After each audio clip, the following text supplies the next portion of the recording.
হাইকোর্টের নিষেধাজ্ঞা অমান্য করে রাজধানীর ইংলিশ মিডিয়াম স্কুলগুলোতে নেওয়া হচ্ছে বাড়তি ফি। নির্দেশনা যেটা থাকে নির্দেশনাই থেকে যায়, এটা এখন হিডেন থাকে। ওরা বলছে যে আপনি ইয়ারলি এই প্যাকেজ 1,80,000 বা 1 লাখ বা 2 লাখ যার কাছ থেকে যেমন নিতে পারে। সুনির্দিষ্ট মাপকাঠি না থাকার দোহায় মালিক পক্ষের আইনের আশ্রয় নিতে বললেন শিক্ষামন্ত্রী। কোন ফ্যাসিলিটির এগেনস্টে কোন ফিটা আসলে নিলে এটা বাস্তবসম্মত হবে সেটা একটা স্ট্যান্ডার্ড দাঁড় করানো যেতে পারে। গার্জিয়ানরা তো হয় আমাকে অভিযোগ দিতে হবে অথবা কোর্টে দিতে হবে। আমাকে দিলে আমরা আমাদের মতো করে এক ধরনের সলিউশন চেষ্টা করব, কিন্তু কোর্টে গেলে সরাসরি শাস্তি হয়ে যাবে। দেখছিলেন বিশেষ শিরোনাম। দুপুরের সময় সঙ্গে আছি আমি কাজল আব্দুল্লাহ এবং আমি ইমদাদুল হক। এবার অন্যান্য শীর্ষ সংবাদ। হোলি আর্টিজান হামলার অন্যতম সমন্বয়কারী রাশেদ নাটোর থেকে গ্রেফতার। তার তত্ত্বাবধানেই হয় হামলা, জানালেন স্বরাষ্ট্রমন্ত্রী। বিদ্যুৎ সঞ্চালন ব্যবস্থা বেসরকারি খাতে দেওয়ার পরিকল্পনা সরকারের, কর্মপরিকল্পনা প্রণয়ন করছে বিদ্যুৎ বিভাগ। পর্যাপ্ত মজুদের পরেও চট্টগ্রামে পাইকারি পর্যায়ে ভোগ্যপণ্যের দাম বৃদ্ধি, বন্দরে জাহাজ ও জট ও জলাবদ্ধতাকে দুষছেন ব্যবসায়ীরা। পদ্মার প্রবল স্রোতে কাঁঠালবাড়ি শিমুলিয়া নৌ রুটে ফেরি চলাচল ব্যাহত, ঘাটে নষ্ট হচ্ছে ট্রাকে থাকা কাঁচামাল। এবং দুর্নীতির দায়ে নওয়াজ শরীফকে পাকিস্তানের প্রধানমন্ত্রীর পদে অযোগ্য ঘোষণা সুপ্রিম কোর্টের, পদত্যাগের নির্দেশ।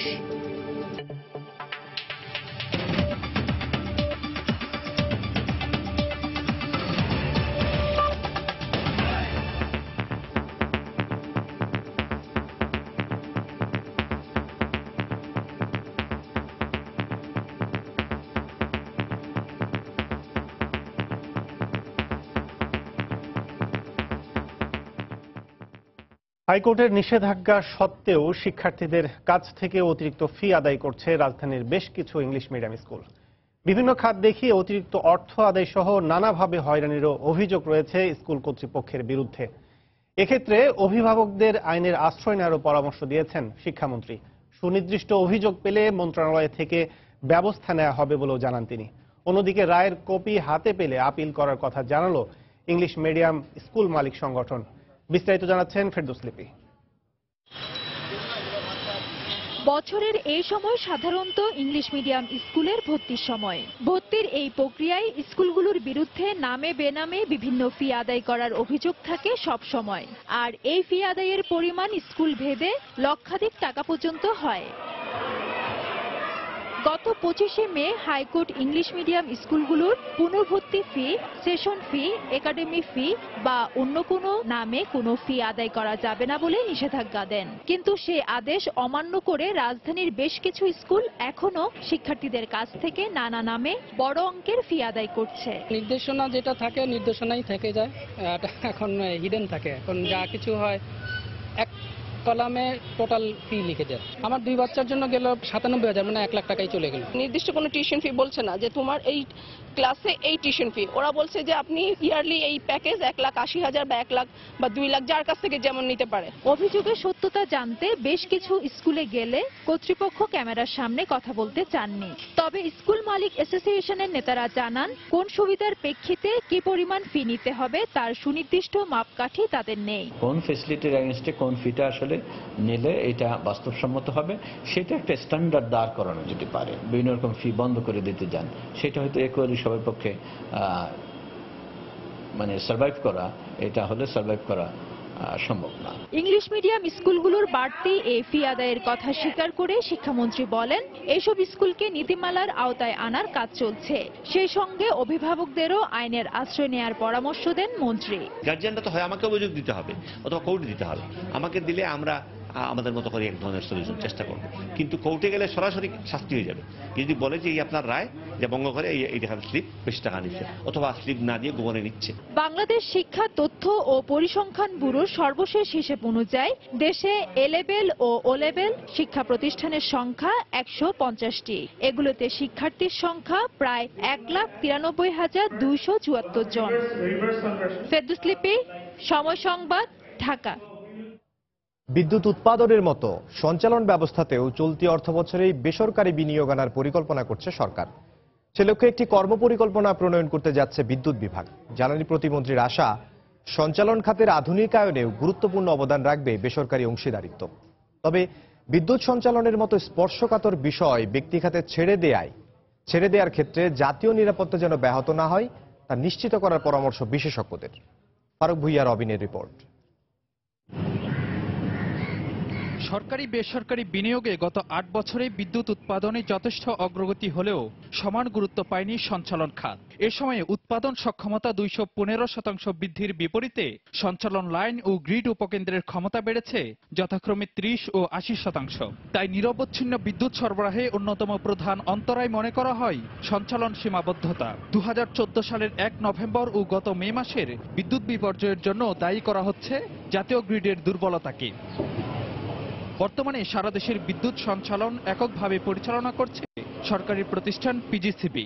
উৎপাদনের সঙ্গে তাল মিলিয়ে সঞ্চালন লাইন ও গ্রিড উপকেন্দ্র স্থাপন ও পরিচালনায় এবার বেসরকারি খাতকেও সম্পৃক্ত করতে চায় সরকার। পিজিসিবি থেকে ক্যান্ডিডেট প্রজেক্টগুলো একটা তালিকা পাওয়া গেছে। গ্রিড লাইন প্রাইভেট ডেভেলপার সে করবে, উনি শুধু নির্মাণ করবেন না, ওই গ্রিডটুকুর পরিচালনা এবং অপারেশন মেইনটেনেন্স তারাই করবে।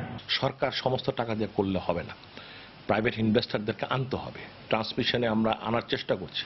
এবার আমি প্রেশার দিব যেভাবে হোক ট্রান্সমিশনে প্রাইভেট সেক্টর যেন আনতে পারে। জেনারেশনে আমাদের প্রাইভেট সেক্টর আসছে, নাহলে এত বড় ডেভেলপ করতে পারতাম না। বিশ্লেষকরা মনে করেন বিদ্যুৎ সঞ্চালনে সিকিভাগ বিনিয়োগ আসতে পারে বেসরকারি খাত থেকে। পাশাপাশি সুষ্ঠু নীতিমালার মাধ্যমে বেসরকারি পরিচালন ব্যবস্থাকে সতর্ক নজরদারিতেও রাখার পরামর্শ তাদের। যদি এরকম হয় একটা পার্টিকুলার সেকশন সে বলল যে আরো বেশি রেট না দিলে আমি চালাতে দিব না, সেই সব কন্ডিশনসগুলো মানে কন্ট্রাক্টের মধ্যে রাখতে হবে, যাতে করে সে কোনো ধরনের অন্যায় সুযোগ না নিতে পারে। বিদ্যুৎ উৎপাদনের অভিজ্ঞতা থেকে সঞ্চালনে ও বেসরকারি খাতকে সম্পৃক্ত করতে চায় সরকার। তবে সংশ্লিষ্টরা বলছেন বেসরকারি বিনিয়োগ আসলেও বিদ্যুৎ সঞ্চালন ব্যবস্থার উন্নয়নে মুখ্য ভূমিকা রাখতে হবে রাষ্ট্রীয় প্রতিষ্ঠানকেই। সেক্ষেত্রে পিজিসিবির কার্যক্রমে বাড়াতে হবে পেশাদারিত্ব ও গতিশীলতা। ফারুক ভুঁইয়া রবিন, সময় সংবাদ, ঢাকা। গুলশানের হলি আর্টিজান বেকারিতে হামলার অন্যতম সমন্বয়কারী রাশেদ ওরফে আবু জাররাকে গ্রেফতার করেছে পুলিশ। ভোরে নাটোরের সিংড়া থানা এলাকা থেকে তাই গ্রেফতার করা হয়। পুলিশের কাউন্টার টেররিজম ইউনিটের পক্ষ থেকে গণমাধ্যমে পাঠানো খুদে বার্তায় যারা জানান, আজ ভোর ৫টার দিকে সিংড়া বাজার বাস স্ট্যান্ড এলাকা থেকে রাশেদকে গ্রেফতার করা হয়। ঢাকা মহানগর পুলিশের কাউন্টার টেররিজম ইউনিট, বগুড়া জেলা পুলিশ, নাটোর জেলা পুলিশ এ অভিযানে অংশ নেয়। গ্রেফতারের পর জঙ্গি রাশেদকে ঢাকায় নিয়ে আসা হচ্ছে বলেও জানানো হয়।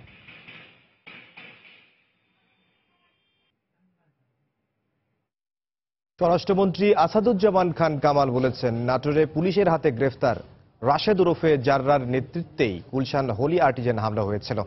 দুপুরে রাজধানীর গুলিস্তানে এক অনুষ্ঠান শেষে সাংবাদিকদের প্রশ্নের জবাবে তিনি কথা বলেন। খুব শীঘ্রই নির্ভুলভাবে হোলি আর্টিজান হামলার চার্জশিট দেয়া হবে বলেও জানান তিনি। যাকে ধরা হলো সে ছিল পরিকল্পনাকারী, তার তত্ত্বাবধানেই এই হামলাটি হয়েছে বলে আমাদের গোয়েন্দারা জানিয়েছে। আর যে ২-১ জন আছে বাকি আমরা ধরে ফেলবো। চার্জশিট দেওয়ার জন্য পুলিশ কাজ করে যাচ্ছে, খুব দ্রুততম সময়ের মধ্যে এটা আমরা দিতে পারবো। দুপুরের সময় আরো থাকছে। টিকাদান কর্মসূচির ৯ দিনের মাথায় সীতাকুণ্ডে আরো ৬ শিশু জ্বরে আক্রান্ত, হাসপাতালে ভর্তি।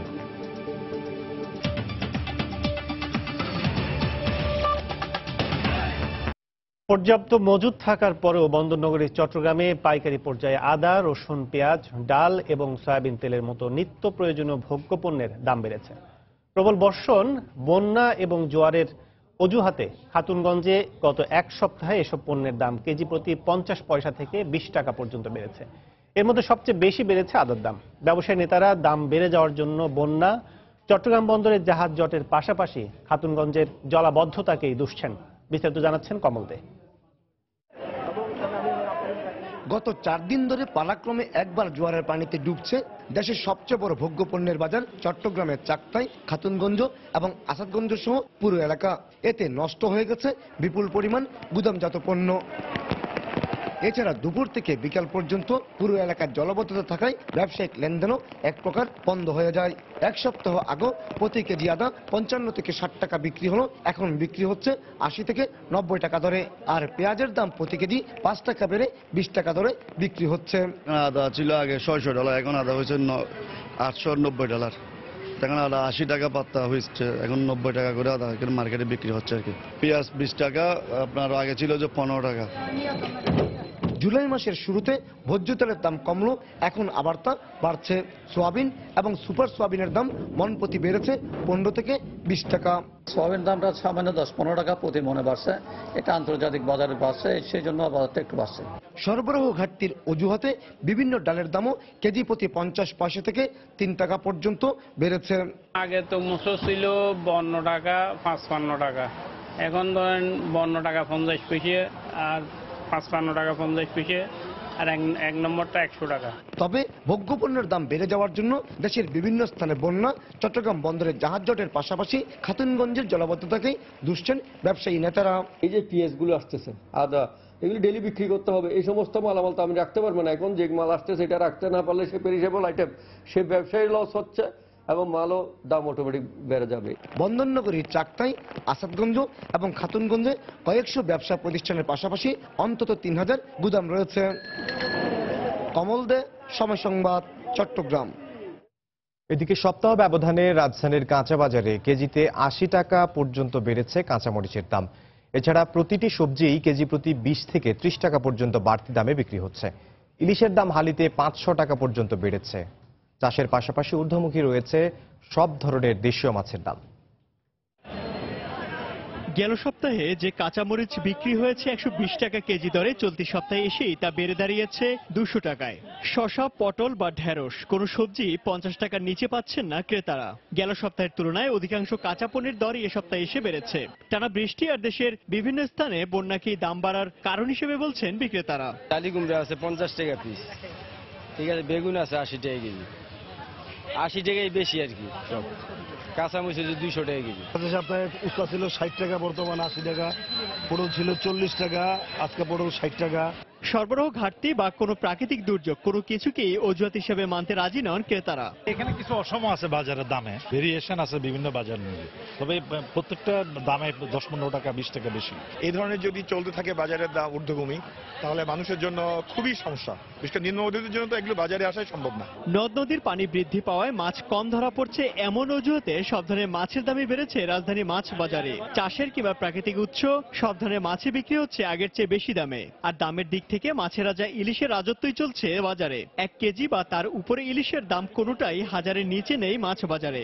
600 টাকা পিস বিক্রি করি আর কি, ওজন হবে 650-700 গ্রাম এরকম হবে। আর যেগুলো 800-900 গ্রাম সাইজ, 800-900 টাকা পিস বিক্রি করি আমরা। যেমন রুই মাছ বিক্রি হবে 320 টাকা, 350 টাকা, কাতল মাছ 300 টাকা, ওই গ্লাস কাপ ওগুলো আছে 240 টাকা 30 টাকা বিক্রি হবে। তবে ক্রেতারা বলছেন দাম বৃদ্ধির যৌক্তিক কোনো কারণ না থাকলেও এর ভুক্তভোগী হতে হয় তাদেরই, তাই জোরালো মনিটরিং এর দাবি তাদের। বৃষ্টি হইলে বৃষ্টির জন্য পারে না, আবার শীতের দিন হলে শীতে তারা মাছ পায় না, মাছ ধরতে পারে না।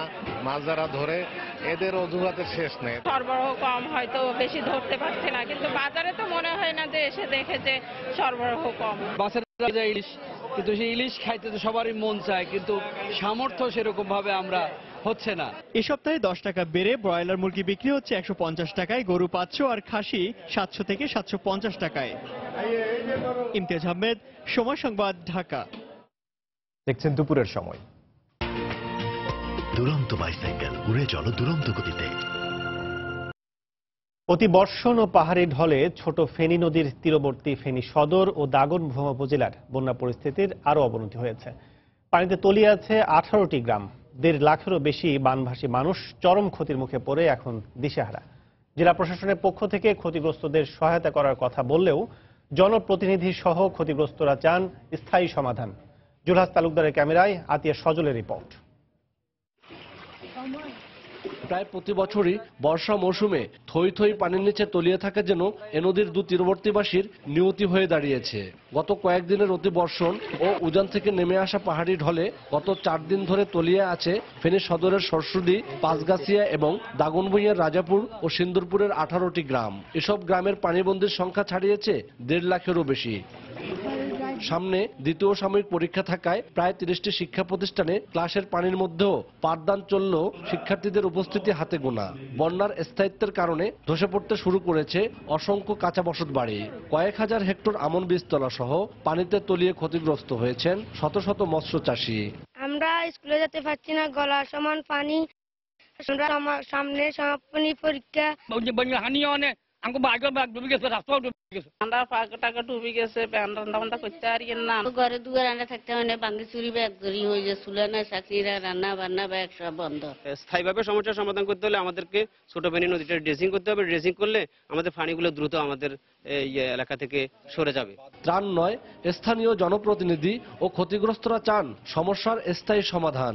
আর পানি নামার পর ক্ষতিগ্রস্তদের যথাযথ সহায়তা দেওয়ার দাবি জানিয়েছেন তারা। আমন মৌসুম, বীজতলা বলতে নাই, সব বীজতলা নষ্ট হয়ে গেছে। আসলে কৃষকেরা এখন সর্বহারা হয়ে গেছে। ভারপ্রাপ্ত জেলা প্রশাসক জানালেন, পানি না কমা পর্যন্ত পূর্ণাঙ্গ তথ্য পাওয়া যাবে না, আর তথ্য পেলে পুনর্বাসনের কাজ শুরু করা হবে। বন্যার কারণে বিশেষত কৃষি জমি এবং মাছের ব্যাপক ক্ষতি হয়েছে। তো পানি নেমে যাওয়ার পর আসলে প্রকৃত ক্ষয়ক্ষতি নিরূপণ করা সম্ভব হবে। তো ক্ষয়ক্ষতি নিরূপণ করার পরই তাদের প্রয়োজনীয় সাহায্য কিংবা পুনর্বাসনের প্রয়োজনীয় ব্যবস্থা গ্রহণ করা হবে। গ্রামীণ জনপদে এখনো তলিয়ে আছে শত শত কিলোমিটারের কাঁচা পাকা সড়ক। আতিয়ার সজল, সময় সংবাদ, ফেনী। পদ্মার প্রবল স্রোতের কারণে ব্যাহত হচ্ছে কাঁঠালবাড়ি শিমুলিয়া নৌ রুটে ফেরি চলাচল। ঘাট এলাকায় ঘন্টার পর ঘন্টা আটকা পড়ে বিপাকে পড়ছেন যাত্রীরা। আর নদী পাড়ি দিতে না পারায় নষ্ট হচ্ছে ট্রাকে থাকা কাঁচামাল। বিআইডব্লিউটিসির কর্মকর্তারা বলছেন, স্রোতের কারণে ফেরিগুলো দ্বিগুণ সময়ে পদ্মা পাড়ি দিচ্ছে। সঞ্চয় কর্মকার অভিজিতের তথ্য ও শাহাদাত আকনের ছবি নিয়ে ডেস্ক রিপোর্ট। বর্ষা মৌসুমে পদ্মার পানি বাড়ায় ব্যাহত হচ্ছে মাদারীপুরের কাউরাকান্দি শিমুলিয়া নৌ রুটে ফেরি চলাচল। 17টি ফেরির মধ্যে প্রায় দ্বিগুণ সময় নিয়ে দিনের বেলায় 13টি ফেরি চললেও প্রবল স্রোতের কারণে রাতে তা অর্ধেকে নেমে আসে। ফলে ঘাটে প্রতিনিয়তই বাড়ছে যানবাহনের দীর্ঘ সারি। যাত্রীবাহী বাসকে প্রাধান্য দিয়ে পারাপার করা হলেও গত এক সপ্তাহের বেশি সময় ধরে পণ্যবাহী ট্রাক পারাপার হতে না পারায় নষ্ট হচ্ছে ট্রাকে থাকা মালামাল। এতে আর্থিক ক্ষতির মুখে পড়ার আশঙ্কা করছেন সংশ্লিষ্টরা। পিয়াস পয়সা দুদিন ধরে পানি পড়তেছে, আমরা তাড়াতাড়ি পারাপার হইলে ভালোই, তো অনেক তো ক্ষতি হয়ে যেতেছে, পুরা গাড়ি পিয়াস পয়সা যেতেছে। এত জ্বালা আমাদের ভালো লাগে না, এর চেয়ে আমাদের চাকরি বরখাস্ত দেওয়া ভালো, কিন্তু বহুত কষ্ট আমরা আছি। এখন আমরা 12 দিন ধরে বসে আছি, খাইতে দিতে পারি না, টাকা জানছি সব শেষ। সুধীজনেরা মনে করেন, কর্তৃপক্ষের পর্যাপ্ত তদারকির অভাবে এই নৌরুটে চলাচলকারী যাত্রী ও চালকদের দুর্ভোগ কমছে না। নির্দিষ্ট সময়ের মধ্যে যদি ফেরিগুলোকে সঠিকভাবে ঠিক করে পরিচালনার ব্যবস্থা করা হতো, তাহলে যাতায়াত আরো সুন্দর হতো, মানুষের জন্য আরো সহজ হতো। আমি মনে করি কর্তৃপক্ষের সেই দিকে খেয়াল করা উচিত। বিআইডব্লিউটিসির কর্মকর্তাদের দাবি, স্রোতের কারণে ফেরিগুলো বিকল্প চ্যানেল ব্যবহার করায় দীর্ঘ সময় লাগছে পদ্মা পাড়ি দিতে। ফলে কমে গেছে ফেরিগুলোর ট্রিপের সংখ্যা। প্রচন্ড স্রোতের কারণে আমাদের ফেরি চলাচলে বিঘ্ন হচ্ছে। এই কারণে কিছু ট্রাক আমাদের জমা হয়ে গেছে। আর আমাদের যে ডাম ফেরি আছে সেগুলি আপাতত বন্ধ আছে, দুই একটা চলতেছে, দিনের বেলা চলে, রাত্রেবেলা প্রায় বন্ধই থাকে। স্বাভাবিক সময়ে প্রতিদিন কাঁঠালবাড়ি শিমুলিয়া নৌ রুটে ছোট বড় 1200 যানবাহন চলাচল হলেও এখন পারাপার হচ্ছে 700। সময় সংবাদ, মাদারীপুর। দুপুরের সময় আরো থাকছে। বিকেলে বসছে ঘরোয়া ফুটবলের সেরা আসর বিপিএল। নবাগত সাইফ স্পোর্টিং ক্লাবের মুখোমুখি বর্তমান চ্যাম্পিয়ন ঢাকা আবাহনী।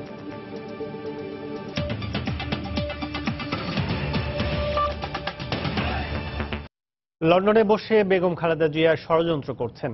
আওয়ামী লীগ নেতাদের এমন বক্তব্য বিএনপি এবং বেগম জিয়ার বিরুদ্ধে সুদূর প্রসারী চক্রান্তের অংশ বলে মন্তব্য করেছেন বিএনপির সিনিয়র যুগ্ম মহাসচিব রুহুল কবির রিজভী।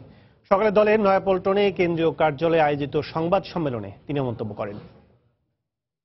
দেশনেত্রী বেগম খালেদা জিয়া লন্ডনে চিকিৎসা নিয়ে আওয়ামী নেতাদের ষড়যন্ত্র তত্ত্ব প্রচার করতে সরকার কোনো অশুভ পরিকল্পনা আটছে কিনা তা নিয়ে জনমনে ব্যাপক সন্দেহ। ইউনুস সেন্টার আয়োজিত 7ম আন্তর্জাতিক সামাজিক ব্যবসা দিবস 2017 শীর্ষক আন্তর্জাতিক সম্মেলনের অনুমতি দেয়নি পুলিশ।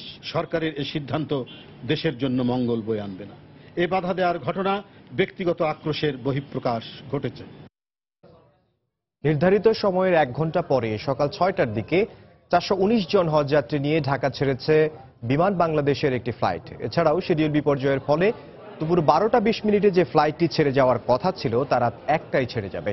সকাল থেকেই রাজধানীর আশকোনা হজ ক্যাম্পে হজ যাত্রীদের ভিড় বাড়তে থাকে। সারাদিনই সরকারি ও বেসরকারি ব্যবস্থাপনায় হজ ফ্লাইট থাকায় গমনিচ্ছুদের নানা প্রস্তুতি নিতে দেখা যায়। এ সময় এবারের হজ ব্যবস্থাপনায় সন্তোষ প্রকাশ করেন হজযাত্রীরা। বিশ্ব শান্তি ও সমৃদ্ধির জন্য দোয়াও করেন তারা। এবছর বাংলাদেশ থেকে 1,27,198 জন যাত্রী হজ পালন করতে সৌদি আরবে যাওয়ার কথা রয়েছে। আল্লাহ পাকের তরফ থেকে হুকুম হয়েছে যাওয়ার জন্য আমরা ওখানে যাচ্ছি। আমরা দেশ ও জাতির জন্য এবং আমাদের পরিবার পরিজনের জন্য, আপনাদের সকলের জন্য আমরা দোয়া করবো ইনশাল্লাহ। এহরাম বেঁধেছি আল্লাহ রসুলের রওজা জিয়ারত করার জন্য যাব এবং দোয়া করে এই জন্য প্রত্যেকটা মোমেন্ট মুসলমানের জন্য এই রওজা জিয়ারত করার জন্য যাইতে পারে। আমরা বেসরকারিভাবে হজে যাচ্ছি, ইনশাল্লাহ তাদের ব্যবস্থা খুবই ভালো। স্বাস্থ্য বিভাগের নজরদারির মধ্যেই চট্টগ্রামের সীতাকুণ্ডের ত্রিপুরা পাড়ায় নতুন করে 6 শিশু অজ্ঞাত জ্বরে আক্রান্ত হয়েছে। তাদেরকে ফৌজদার সংক্রামক ব্যাধি হাসপাতালে ভর্তি করা হয়েছে। স্বজনরা জানান, গতরাত থেকে আজ সকাল পর্যন্ত ত্রিপুরা পাড়ার 6 শিশু জ্বরে আক্রান্ত হয়। এদের মধ্যে 2 জন আগেও জ্বরে আক্রান্ত হয়ে চট্টগ্রাম মেডিকেল কলেজ হাসপাতালে চিকিৎসাধীন ছিল। গতকালই তাদেরকে বাড়ি নিয়ে গিয়েছিল পরিবার। টিকাদান কর্মসূচির 9 দিনের মাথায় নতুন করে শিশুরা জ্বরে আক্রান্ত হওয়ায় এলাকা জুড়ে আতঙ্ক ছড়িয়ে পড়েছে। এর আগে অজ্ঞাত জ্বরে আক্রান্ত হয়ে ত্রিপুরা পাড়ায় 10 শিশুর মৃত্যু হয়। অসুস্থ হয়ে হাসপাতালে চিকিৎসা নেয় 103 জন শিশু। অবশ্য পরীক্ষার পর আক্রান্তদের রক্তে হামের জীবাণু পাওয়ার কথা জানিয়েছিল স্বাস্থ্য বিভাগ।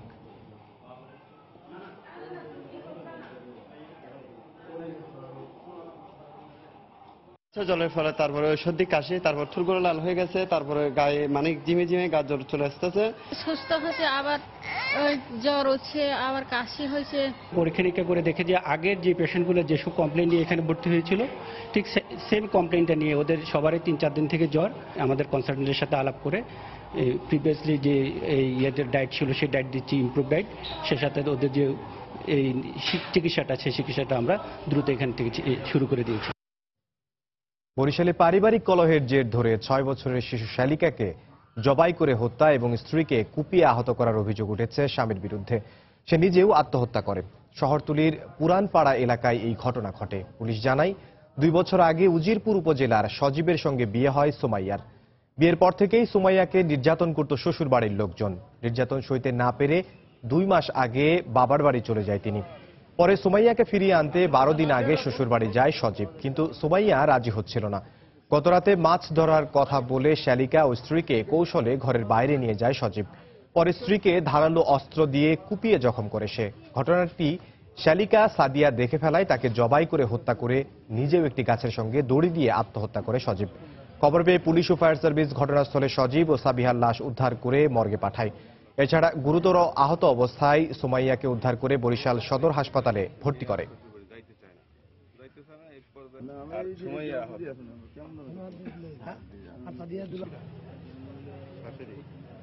ঘুম দিয়ে উঠছি তো তখন ওই জায়গায় দেখি ওই মেয়েটার কি রক্তাক্ত অবস্থায়, এই দেখে আমরা ওই জায়গায় গেছি। হে মেয়েরাই দেখাই দিয়েছে যে তার স্বামী এই চালতে গেছে জ্বলে। তার বিভিন্ন জায়গায় কয়েকটা জখম ছিল, এর মধ্যে ফেসে আছে এবং গলায় ছিল একটা। তো সেগুলো আমরা প্রাইমারি রিপেয়ার করেছি এবং এখন যেটা হচ্ছে পেশেন্ট অবজারভেশনে আছে। এই বিষয়ে আমরা ওই 2টি মৃতদেহই শ্রোতাল করে ময়নাতদন্তের জন্য আমরা মর্গে প্রেরণ করেছি এবং এ সংক্রান্তে মামলা হবে এবং আমরা আইনগত ব্যবস্থা গ্রহণ করব। যশোরের কেশবপুরে অজ্ঞাত এক যুবকের লাশ উদ্ধার করা হয়েছে। পুলিশ বলছে, সন্ত্রাসীদের দুপক্ষের বন্দুকযুদ্ধে নিহত হয় সে। পুলিশ জানায়, ভোরে উপজেলার মঙ্গলকোট কেদারপুর ব্রিজ এলাকায় 2 দল সন্ত্রাসীর মধ্যে গোলাগুলি হয়। এতে অজ্ঞাত এক সন্ত্রাসী গুলিবিদ্ধ হয়ে মারা যায়। খবর পেয়ে ঘটনাস্থল থেকে তার লাশ উদ্ধার করে যশোর সদর হাসপাতালে পাঠায় পুলিশ। তবে এই ঘটনায় কাউকে আটক করা যায়নি।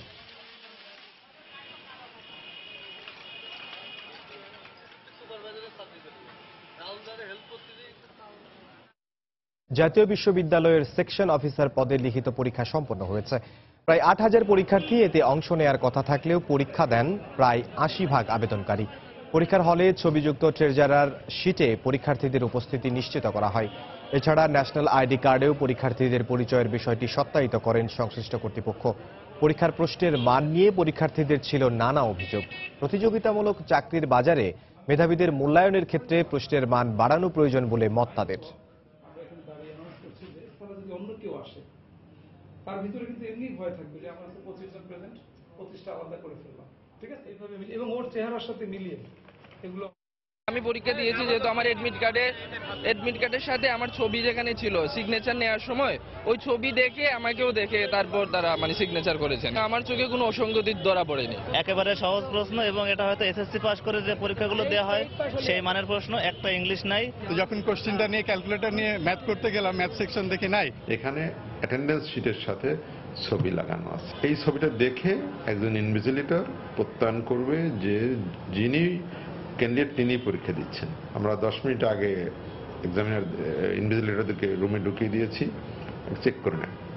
সব চেক করে তারপর তার প্রত্যেকটার উপরে স্বাক্ষর করেছে, অ্যাটেন্ডেন্স শিটেও স্বাক্ষর করেছে এবং ওই মার্কশিটের উপরে স্বাক্ষর করেছে। মুক্তিযুদ্ধে 9 নম্বর সেক্টরে সাব কমান্ডার অবসরপ্রাপ্ত মেজর জিয়াউদ্দিন আহমেদ আর নেই। সকালে সিঙ্গাপুরের মাউন্ট এলিজাবেথ হাসপাতালে চিকিৎসাধীন অবস্থায় মারা যান তিনি। তার মৃত্যুতে শোক জানিয়েছেন প্রধানমন্ত্রী শেখ হাসিনা। দীর্ঘদিন ধরে কিডনি ও লিভারের সমস্যায় আক্রান্ত মুক্তিযোদ্ধা জিয়াউদ্দিনকে গত 1 জুলাই রাজধানীর স্কয়ার হাসপাতালে ভর্তি করা হয়। অবস্থার আরও অবনতি হলে গত 12 জুলাই তাকে সিঙ্গাপুর মাউন্ট এলিজাবেথ হাসপাতালে নেওয়া হয়। তিনি 1969 সালে পাকিস্তান সেনাবাহিনীতে সেকেন্ড লেফটেন্যান্ট পদে যোগ দেন। 1971 সালে জুলাইয়ে সেনাবাহিনীর মেজর থাকা অবস্থায় পাকিস্তান থেকে পালিয়ে এসে মুক্তিযুদ্ধে অংশ নেন জিয়াউদ্দিন আহমেদ।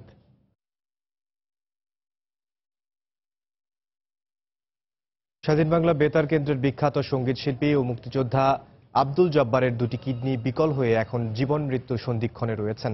গত 2 বছর ধরে কিডনি সহ কয়েকটি রোগে ভুগছেন তিনি। বঙ্গবন্ধু শেখ মুজিব মেডিকেল বিশ্ববিদ্যালয় হাসপাতালে চিকিৎসাধীন আব্দুল জব্বারের অবস্থার অবনতি হওয়ায় উন্নত চিকিৎসার জন্য তাকে বিদেশে পাঠানোর জন্য প্রধানমন্ত্রীর হস্তক্ষেপ কামনা করেছেন শিল্পীর পরিবার।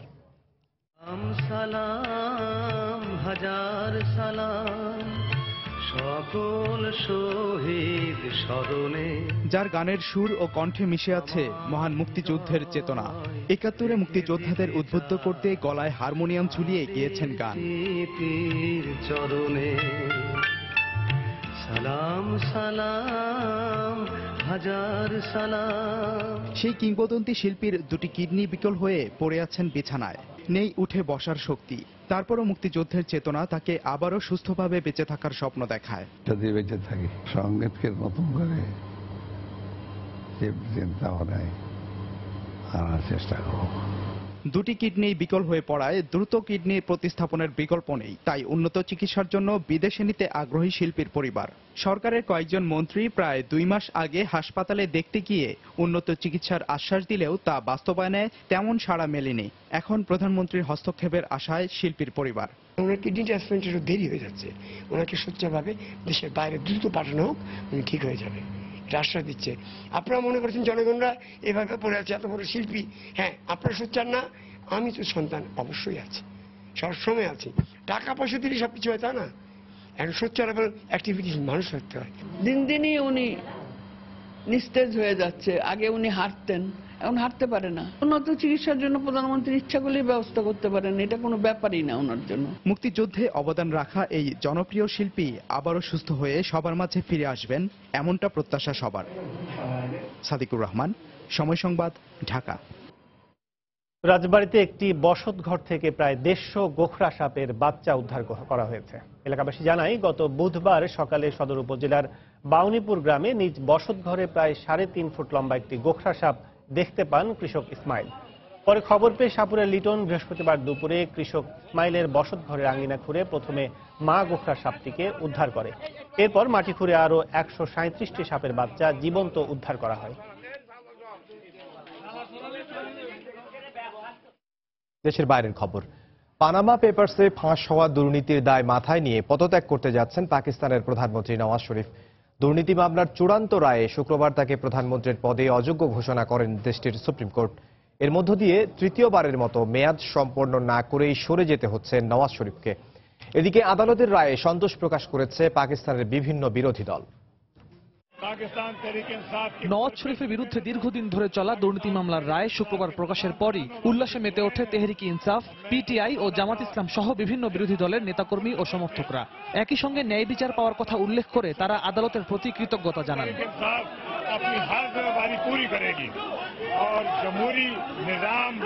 শুক্রবার সর্বোচ্চ আদালতের রায়ে পাকিস্তানের প্রধানমন্ত্রী পদে নওয়াজ শরীফকে অযোগ্য ঘোষণা করা হয়। 5 জন বিচারপতি নিয়ে গঠিত সুপ্রিম কোর্টের বেঞ্চ এই রায় দেন। রায় ঘোষণাকালে বিচারপতি এজাজ আফজাল খান বলেন, নওয়াজ শরীফের আর পার্লামেন্টের সদস্য হিসেবে থাকার অধিকার নেই এবং তিনি প্রধানমন্ত্রী পদে বহাল থাকার বৈধতা হারিয়েছেন। 2015 সালে পানামা পেপারসে নওয়াজ ও তার পরিবারের বিদেশে অবৈধ উপায়ে অর্থ উপার্জন ও পাকিস্তানি প্রধানমন্ত্রীর 3 সন্তানের নামে বিদেশে ব্যাংক অ্যাকাউন্ট থাকার তথ্য উঠে আসে। নওয়াজ প্রথম মেয়াদে ক্ষমতায় থাকাকালে 1993 সালে এসব দুর্নীতি হয় বলে জানা যায়। শুরু থেকেই এই অভিযোগ অস্বীকার করে আসছিলেন প্রধানমন্ত্রী নওয়াজ শরীফ। বিরোধী দলগুলোর আবেদনের পরিপ্রেক্ষিতে গত বছর নওয়াজের পরিবারের বিরুদ্ধে তদন্ত শুরু হয়। গত এপ্রিলে তাকে পাকিস্তানি প্রধানমন্ত্রীর পদ থেকে সরিয়ে দেওয়ার পক্ষে যথেষ্ট প্রমাণাদি না থাকার কথা উল্লেখ করে আরও অধিকতর তদন্তের নির্দেশ দিয়েছিলেন দেশটির সুপ্রিম কোর্ট। পরে চলতি মাসের শুরুতে সরকার, বিরোধী দল ও সামরিক বাহিনীর সমন্বয়ে গঠিত যৌথ তদন্ত দল জেটিআই আদালতের কাছে তাদের তদন্ত প্রতিবেদন জমা দেয়। এতে নওয়াজের পারিবারিক সম্পত্তি ও তাদের পক্ষ থেকে আদালতে জমা দেওয়া নথিপত্রে উল্লিখিত তথ্যের অসঙ্গতি তুলে ধরা হয়। এরই ধারাবাহিকতায় শুক্রবারের চূড়ান্ত রায় দোষী সাব্যস্ত হওয়ায় বিচারের মুখোমুখি হতে যাচ্ছেন নওয়াজ শরীফ ও তার 3 সন্তান। পাকিস্তানের কোনো বেসামরিক প্রধানমন্ত্রী 5 বছরের মেয়াদ সম্পন্ন করতে পারেননি। নওয়াজ শরীফ 3 বছর ধরে এই দায়িত্ব পালন করছেন। এর আগে 1990 থেকে 1993 সাল পর্যন্ত দেশের ইতিহাসে সর্বোচ্চ 4 বছর মেয়াদে ক্ষমতায় থাকেন তিনি। এছাড়া 1997 সালে আবার প্রধানমন্ত্রী নির্বাচিত হলেও 1999 সালের 12ই অক্টোবর সেনা হস্তক্ষেপে ক্ষমতা ছাড়তে হয় নওয়াজকে। রিয়াদুল ইসলাম, সময় সংবাদ। সাবেক মার্কিন প্রেসিডেন্ট ওবামা প্রশাসনের বহুল আলোচিত স্বাস্থ্যনীতি ওবামা কেয়ার বাতিলের সব শেষ চেষ্টায়ও ব্যর্থ হল যুক্তরাষ্ট্রের বর্তমান ট্রাম্প প্রশাসন। সিনেটরদের প্রয়োজনীয় সমর্থনের অভাবে ওবামা কেয়ারের পরিবর্তে নতুন স্বাস্থ্যনীতি পাশের একাধিক চেষ্টা ব্যর্থ হওয়ার পর বৃহস্পতিবার ওবামা কেয়ার বাতিলে মার্কিন সিনেটে পুনরায় ভোটাভুটি হয়। শেষ রাত পর্যন্ত বিতর্ক চলার পর ভোট হলেও বিলটি পাশ হয়নি। প্রভাবশালী রিপাবলিকান সিনেটর জন ম্যাককেইন সহ 3 জন রিপাবলিকান ওবামা কেয়ার বাতিলের বিরুদ্ধে অবস্থান নেন। ফলে 100 জন সিনেট সদস্যদের মধ্যে ভোটাভুটির ফলাফল গিয়ে থাকে 51 ও 49-এ। এর মধ্য দিয়ে ওবামা কেয়ার বাতিলের পদক্ষেপটিও ব্যর্থ হলো। এর আগে ওবামা কেয়ার সংশোধন করে নতুন স্বাস্থ্য বিল পাশে সিনেট ভোটাভুটি হলেও তা পাশ না হওয়ায় ওবামা কেয়ার বাতিলের অঙ্গীকার করেছিলেন ট্রাম্প।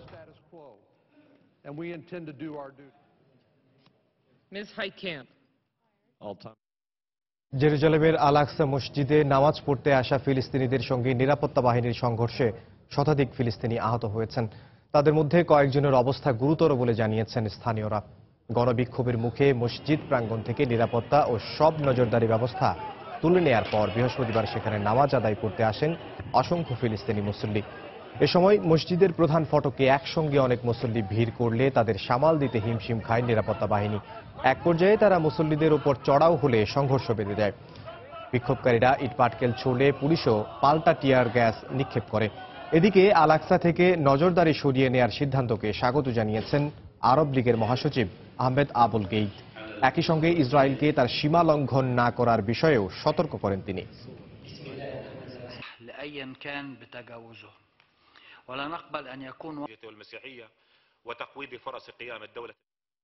মাইক্রোসফটের প্রতিষ্ঠাতা বিল গেটসকে টপকে বিশ্বের শীর্ষ ধনীর তালিকায় আসার একদিন পরে আবারও দ্বিতীয়তে নেমে গেছেন অ্যামাজনের প্রতিষ্ঠাতা জেফ বেজোস। প্রথমবারের মতো সম্পদের পরিমাণ 9,000 কোটি মার্কিন ডলার ছাড়ানোর পর বিল গেটসকে পেছনে ফেলেন তিনি। ফোর্বস সাময়িকী জানায় বৃহস্পতিবার পুঁজিবাজারে অ্যামাজনের শেয়ারের দাম 2.5% বেড়ে যাওয়ার কারণে বেজোসের মোট সম্পদের পরিমাণ দাঁড়ায় 9,060 কোটি মার্কিন ডলারে, যা বিল গেটসের চেয়ে 50 কোটি ডলার বেশি। কিন্তু এরপরই অ্যামাজনের শেয়ারের দরপতনের কারণে মাইক্রোসফট কর্ণধার বিল গেটস তার শীর্ষ স্থান পুনরুদ্ধার করেন বলে জানানো হয়।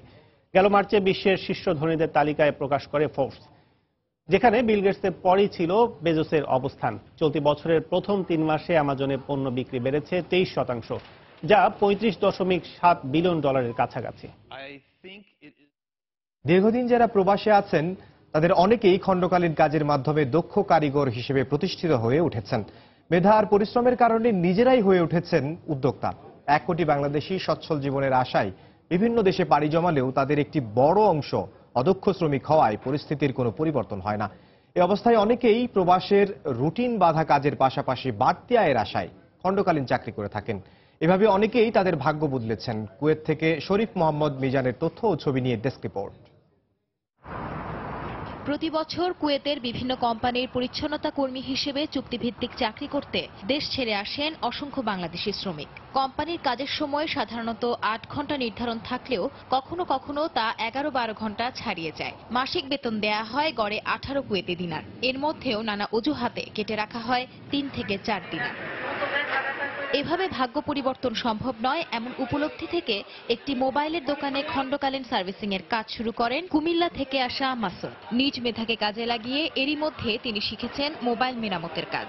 দীর্ঘ 8 বছর কোম্পানির কাজের পাশাপাশি খণ্ডকালীন কাজ করে তিনি অদক্ষ থেকে দক্ষ শ্রমিকে পরিণত হয়েছেন। মাসুম বলেন, শ্রমিকদের উচিত নিজ কোম্পানির কাজের পাশাপাশি যে কোনো সৃজনশীল কাজে দক্ষতা অর্জন করা।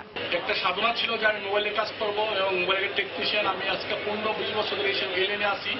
আল্লাহ দিল্লাহ আমি অনেক ভালো আছি এবং কোম্পানি থেকে এসে আমি নিজে প্রতিষ্ঠান হয়েছি। কোম্পানির বাইরের কাছে আবেদন থাকবে যে আপনারা ফাঁকে ফাঁকে কিছু কাজ শিখেন, নিজের দাঁড়ানোর চেষ্টা করেন। এভাবে সঞ্চিত অর্থ আর বন্ধুদের সহযোগিতায় মাসুম কুয়েত সিটির প্রাণকেন্দ্রে খুলে বসেন মোবাইল সার্ভিসিং এর দোকান। নামি দামি ব্র্যান্ডের সেট মেরামতের পাশাপাশি বিভিন্ন যন্ত্রাংশ বেচে কেনার কাজ করেন তিনি। কুয়েতের বাংলাদেশি কমিউনিটিতে মাসুম এখন মোবাইল ইঞ্জিনিয়ার নামে পরিচিত। কঠোর অধ্যাবসায়ের কারণে মাসুমের সফল ব্যবসায়ী হয়ে ওঠার গল্প আজ অনুপ্রেরণা যোগায় হাজারো প্রবাসী শ্রমিককে। ওনার দোকান ছিল, উনি বললো যে আমার দোকানে আসো, দোকানে কাজটা শিখতে পারবে। আমি ওখানে গেলাম, আমার নিজস্ব ইচ্ছায় আমি কাজ শিখি। প্রথম কোম্পানিতে ছিলাম, পরে মোবাইল দোকান দিলাম, মোটামুটি ভালোই আছি। আল্লাহর মধ্যে দোকান দিয়ে আমার এখানে টেকনিশিয়ান আছে, মোবাইল সব ধরনের মোবাইল রিপেয়ারিং করি। মনে একটা আগ্রহ জাগলো যে আমি এতে কিছু একটা করবো, যে কোনো একটা বিজনেস করবো। তো আস্তে ধীরে আমি ইনভলভ হলাম মোবাইলের বিজনেসে। কুয়েতে প্রায় 3 লাখের মতো প্রবাসী আছেন, যাদের অনেকেই এভাবে প্রতিষ্ঠিত হয়েছেন। সময় সংবাদ, কুয়েত। দুপুরের সময়ে এই পর্যায়ে শীর্ষ সংবাদ জানিয়ে দিচ্ছি আরেকবার। হলি আর্টিজান হামলার অন্যতম সমন্বয়কারী রাশেদ নাটোর থেকে গ্রেফতার। তার তত্ত্বাবধানেই হয় হামলা, জানালেন স্বরাষ্ট্রমন্ত্রী। হাইকোর্টের নিষেধাজ্ঞা অমান্য করে ইংলিশ মিডিয়াম স্কুলগুলোতে নেওয়া হচ্ছে বাড়তি ফি, আইনের আশ্রয় নেওয়ার পরামর্শ শিক্ষামন্ত্রীর। বিদ্যুৎ সঞ্চালন ব্যবস্থা বেসরকারি খাতে দেওয়ার পরিকল্পনা সরকারের, কর্মপরিকল্পনা প্রণয়ন করছে বিদ্যুৎ বিভাগ।